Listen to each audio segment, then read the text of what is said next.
ओ hello दोस्तों। आज हम बनाएंगे आर्डुइनो से एक डिजिटल वोल्ट मीटर। तो बनाने से पहले जान लेते हैं कि ये काम कैसे करता है।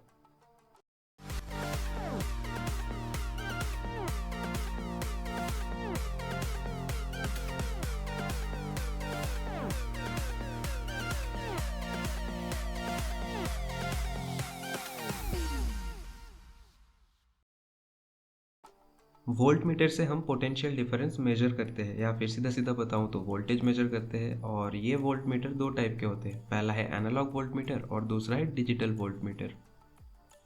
एनालॉग वोल्ट मीटर में होता है एक परमानेंट मैग्नेट, एक इलेक्ट्रोमैग्नेट, और उस इलेक्ट्रोमैग्नेट के साथ लगा होता है एक इंडिकेटर।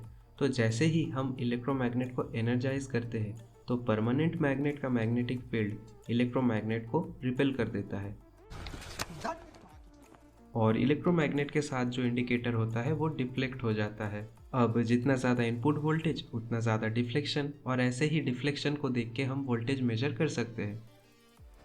पर डिजिटल वोल्टमीटर में कोई मैग्नेट नहीं होता है, उसके जगह पे होता है एक सर्किट जिसको बोलते हैं एडीसी या फिर एनालॉग टू डिजिटल कन्वर्टर, जो एक एनालॉग वोल्टेज को एक बाइनरी नंबर में कन्वर्ट कर देता है। और उस नंबर से हमको कैलकुलेट करना पड़ता है कि एक्चुअली में एनालॉग वोल्टेज कितना है। अब देखो यार, बहुत से टाइप के एडीसीज होते हैं, जैसे सक्सेसिव अप्रॉक्सीमेशन हो गया, dual slope, delta sigma, flash type, और हर एक का वर्किंग प्रिंसिपल एक दूसरे से बहुत अलग है। तो मैं अगर यहाँ पे हर एक के बारे में इंडिविजुअली बात करने जाऊँगा तो वीडियो बहुत लंबा खिंच जाएगा। तो यहाँ पे हम लोग कुछ क्रिटिकल टर्मिनोलॉजीज़ के बारे में बात करेंगे जो हर एक एडीसी के लिए कॉमन है। तो इसमें से सबसे पहला टर्म जो आता है वो है रेफरेंस वोल्टेज, जिसको डिनोट किया जाता है वी रेफ से, जिसका मोटा मोटा यही मतलब होता है कि एक एडीसी मैक्सिमम कितना वोल्टेज तक मेजर कर सकता है। अब देखो, एडीसी का अप्रोच एक तराजू जैसे होता है। जैसे एक तराजू के एक साइड में एक रेफरेंस मास होता है और दूसरे साइड में हम मटेरियल डालते हुए जाते हैं, और जैसे जैसे मटेरियल कम या ज़्यादा होता है वैसे वैसे तराजू का इंडिकेटर बढ़ता या घटता है। ठीक वैसे ही एक एडीसी में होता है एक रेफरेंस वोल्टेज और एक इनपुट वोल्टेज। जैसे जैसे इनपुट वोल्टेज बढ़ता या कम होता है वैसे वैसे एडीसी में जनरेटेड बाइनरी नंबर भी बढ़ता या घटता है। दूसरा टर्म जो है वो है बिट डेप्थ, जिसको स्मॉल एन से डिनोट किया जाता है। बिट डेप्थ का मतलब यही होता है कि एक एडीसी कितने बिट का बाइनरी नंबर जनरेट कर रहा है, चाहे वो 4 बिट हो, चाहे वो 10 बिट हो, चाहे वो 16 बिट हो, चाहे वो 24 बिट हो, एक्सेट्रा एक्सेट्रा। और एक एडीसी का जितना ज़्यादा बिट डेप्थ होगा वो उतना ही एक्यूरेट होगा। और वो कैसे, वो देखते हैं नेक्स्ट टर्म में। थर्ड और आखिरी टर्म है मिनिमम वोल्टेज रेजोल्यूशन या फिर सिर्फ वोल्टेज रेजोल्यूशन, जिसका मतलब यही होता है कि एक एडीसी मिनिमम कितने वोल्टेज को एक बाइनरी नंबर में कन्वर्ट कर पाता है, जिसका फॉर्मूला है we reference by 2 to the power n-1। और जहाँ पे n है बिट डेप्थ, तो बिट डेप्थ जितना ज़्यादा होगा वोल्टेज रेजोल्यूशन उतना ही छोटा हो जाएगा। तो इसलिए जब हम कोई माइक्रोवोल्ट लेवल पे मेजरमेंट करने जाएंगे तो हमें हायर बिट डेप्थ के एडीसी चाहिए होगा। तो चलो यार, अब थोड़ा एग्जाम्पल देख लेते हैं। सोचो हमारे पास ये एक एनालॉग सिग्नल है जिसका पीक वोल्टेज है 5 वोल्ट, और इसको हम एक 4 बिट एडीसी से प्रोसेस करेंगे जिसका रेफरेंस वोल्टेज है ऑल्सो 5 वोल्ट। तो इसके हिसाब से जो रेजोल्यूशन बनता है वो है 0.33 वोल्ट का। और जब हम इस एनालॉग सिग्नल को डिजिटल सिग्नल में कन्वर्ट करेंगे तो वो देखने में कुछ ऐसा होगा। और यहाँ से आप लोग देख सकते हो कि जो डिजिटल सिग्नल जनरेट हुआ है वो ओरिजिनल एनालॉग सिग्नल से कितना ज़्यादा डिस्टॉर्टेड है। पर मैं अगर इसी सेम सिग्नल को एक 5 बिट एडीसी से प्रोसेस कराऊँ तो मेरा रेजोल्यूशन आ जाता है 0.16 वोल्ट का, मतलब 4 बिट एडीसी से हाफ, जबकि मैंने सिर्फ एक ही बिट इंक्रीज़ किया है। तो इसमें से जो रिज़ल्ट निकल के आएगा आप लोग देख सकते हो, ये 4 बिट एडीसी से ज़्यादा एक्यूरेट है। तो ऐसे ही जितना ज़्यादा बिट डेप्थ होगा या फिर वी रेफरेंस जितना छोटा होगा उतना ही एक्यूरेट सिग्नल मिलेगा हमें आउटपुट में। मतलब मोटा मोटा हमारा ये टारगेट होना चाहिए कि रेजोल्यूशन हम कितना छोटा कर सकते हैं, जितना छोटा रेजोल्यूशन उतना ही एक्यूरेट आउटपुट। समझ गए ना? अब थोड़ा पानी पी लो क्योंकि अब होगा प्रैक्टिकल। अब देखो यार, मैं हर बार की तरह इसमें अर्डुनो के साथ 7 सेगमेंट एलईडी डिस्प्ले यूज़ नहीं करूँगा क्योंकि मुझे बहुत झकमारी का काम लगता है। इसके जगह पे मैं यूज़ करूँगा एक जीयूआई जो मैंने डेवलप किया है क्यूट C++ में, और मैंने कोशिश किया है कि विंडोज़ और लिनक्स दोनों के लिए ही बनाने का। इसका लिंक मिल जाएगा आपको डिस्क्रिप्शन में। तो जो लोग मेरे जैसे उबंटू यूज़ करते हैं उन लोगों को मैं बोल देता हूँ कि इसको एक्सट्रैक्ट करने के बाद इसके मेन फोल्डर में चले जाना और राइट क्लिक करके चले जाना ओपन इन टर्मिनल ऑप्शन में। अब यहाँ पे आप लोगों को दो ऑप्शन मिल जाएंगे, एक है मैनुअल स्टार्ट और दूसरा है इंस्टॉलेशन। मैनुअल स्टार्ट में क्या होगा, ये कोई इंस्टॉलेशन या फिर कोई शॉर्टकट क्रिएट नहीं करेगा, बस मैनुअली स्टार्ट होगा। और इंस्टॉलेशन में ये क्या करेगा, डेस्कटॉप में एक शॉर्टकट क्रिएट कर देगा, तो जब भी हम उस शॉर्टकट को डबल क्लिक करेंगे तभी ये एप्लीकेशन ऑन हो जाएगा। और इस चीज़ को करने के लिए टर्मिनल में टाइप करना sh manual start dot sh अगर मैनुअल स्टार्ट करना है तो, और अगर इंस्टॉलेशन करना है तो sh install डॉट sh। अब अगर आप लोग उबंटू के ओल्डर वर्जन यूज़ कर रहे हो, जैसे मैं 18.4 यूज़ कर रहा हूँ, तो इसमें क्या होगा कि डेस्कटॉप शॉर्टकट में अगर मैं डबल क्लिक करूँगा तो मुझे ट्रस्ट एंड लॉन्च का ऑप्शन दे देगा।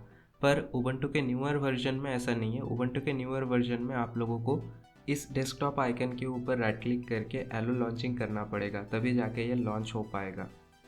अब देखो यहाँ पे क्या होगा कि अर्डुइनो से हम डेटा सीरियली यूएसबी के थ्रू इस एप्लीकेशन को भेजेंगे और जो डेटा है वो इस एप्लीकेशन में 7 सेगमेंट फॉर्मेट में डिस्प्ले होता रहेगा। तो चलो अब देख लेते हैं अर्डुइनो का कोड। मैं यहाँ पे यूज़ करूँगा अर्डुइनो ऊनो, जिसमें लगा है एटमेगा 328 आईसी, जिसमें है 6 चैनल एडीसी। और इसके डेटा शीट के हिसाब से आप लोगों को दिख जाएगा कि इसमें यूज़ हुआ है 10 bit successive approximation register type ADC, जिसका बाय डिफ़ॉल्ट वी रेफरेंस है 5 वोल्ट, पर इसको हम कम ज़्यादा कर सकते हैं अकॉर्डिंग टू द रिक्वायरमेंट। और इसका एक कन्वर्जन होने में टाइम लगता है मिनिमम 65 माइक्रोसेकेंड से लेके मैक्सिमम 260 माइक्रोसेकेंड। और ये एक सेकेंड में 15,000 सैंपल प्रोसेस कर सकता है, जो लो फ्रीक्वेंसी इनपुट सिग्नल के लिए बुरा नहीं, पर हाई फ्रीक्वेंसी के लिए ये थोड़ा कम तो है ही।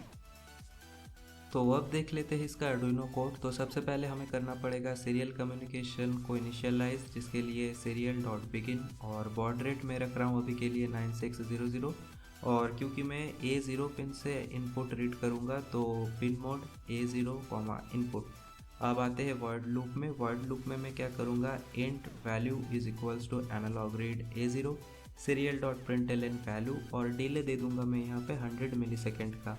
और अभी क्या करूँगा मैं कि जो A0 है उसको अर्डुइनो के 3.3 वोल्ट और 5 वोल्ट सप्लाई में कनेक्ट करूँगा और इसका रिजल्ट देखूँगा, फिर बाकी का बाद में देखते हैं।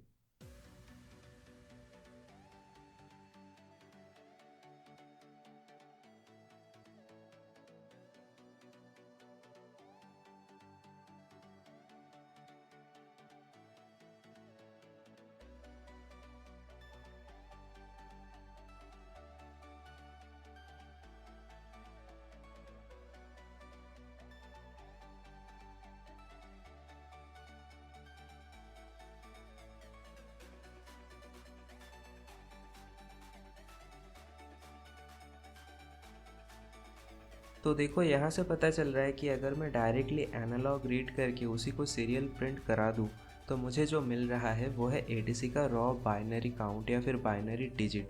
क्योंकि मैं जब A0 को 5 वोल्ट में कनेक्ट कर रहा हूँ और उस टाइम मुझे जो रिज़ल्ट मिल रहा है उसको अगर मैं बाइनरी में कन्वर्ट करूँ तो मुझे दिखेगा 10 नंबर ऑफ वंस। क्योंकि जब किसी एडीसी का वी रेफरेंस और वी इनपुट सेम सेम हो जाता है तो एडीसी का हर एक डिजिट 1 हो जाता है।